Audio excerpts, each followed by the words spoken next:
We're at one of Melbourne's best destinations, the Melbourne Zoo. It's Australia's oldest zoo, founded in 1862. The zoo attracts 1 million visitors a year. We're going to go inside and take a look at the Australian animals.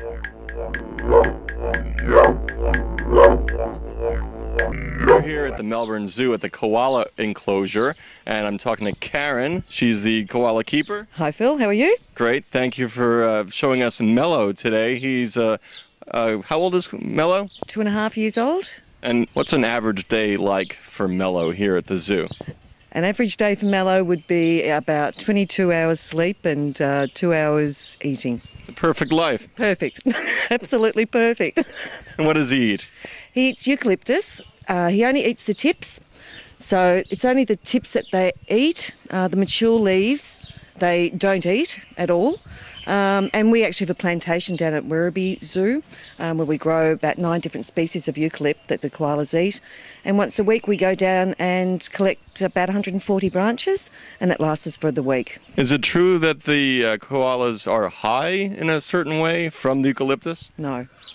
It's just basically because it takes so long to actually process the eucalyptus, that digestive process takes a long time, and they actually do sleep a lot of that time so they don't burn up energy. So I'm 6'2", and he's way up there. How does Mello get up in this tree? Well, they have claws that are like grappling hooks, quite literally. They're incredibly sharp. And that's why a lot of the time you don't really mess around with the koala, because if it wants to have a go at you, it's got incredibly strong claws that can damage you quite a bit.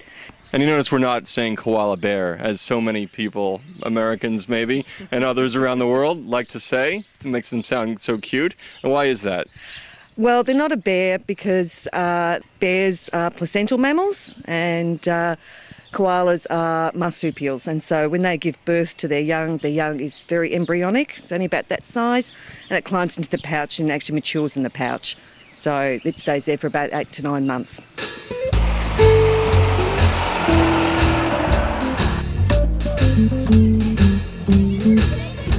We're here with Whopper. He's a southern hairy-nosed wombat at the zoo.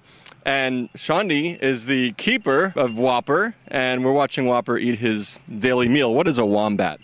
A wombat is the digging machine of the marsupial world. What do you mean digging? What do they dig?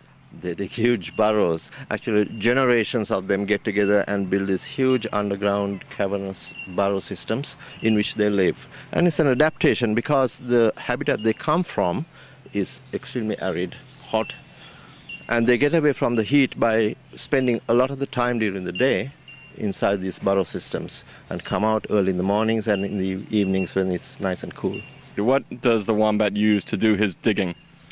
The tools of the trade are a strong body and broad, flat nails on the fore limbs especially, and also limbs with claws in the back legs also.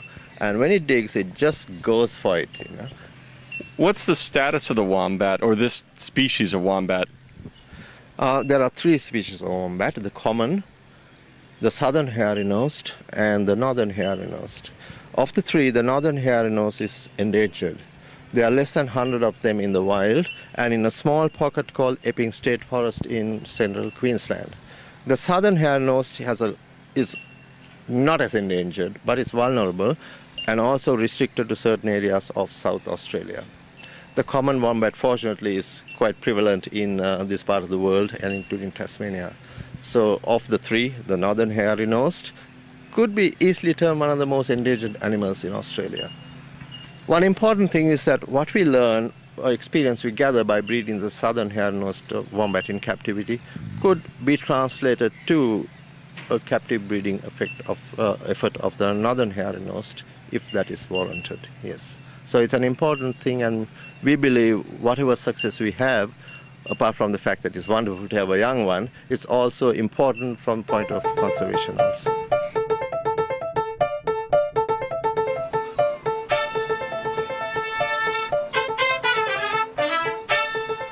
Ron, tell me about the kangaroos and emus living together in the same enclosure. How does that work?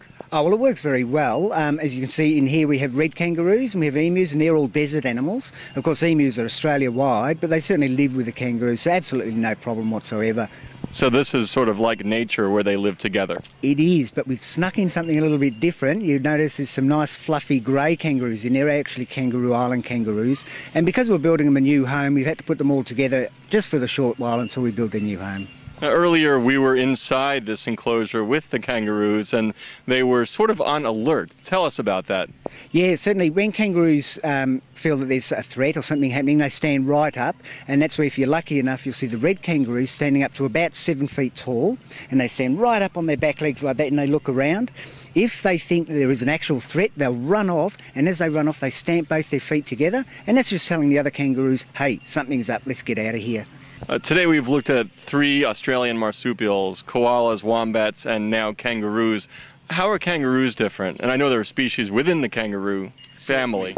Yep, there's 73 species, okay, in what we call macropods, and making them very different to, say, koalas and wombats, which both are related, okay, is that koalas and wombats have a pouch that goes down, kangaroos have a pouch that goes in from the top.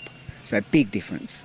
And there's something very interesting about red kangaroos. What they can do is they can actually have 2 joeys at once, one in the uterus, which is suspended, and one in the pouch. And the reason being for that is that they come from a very harsh environment. If all of a sudden there's no water, there's no food, they'll actually throw the joey from the pouch so it dies. They don't have to worry about feeding a baby. And then once the food and water becomes abundant again, automatically the young one from the uterus starts to grow, develop, and then comes up into the pouch. They don't need to mate with another male. That's it from here at the Melbourne Zoo. Back to you in New York.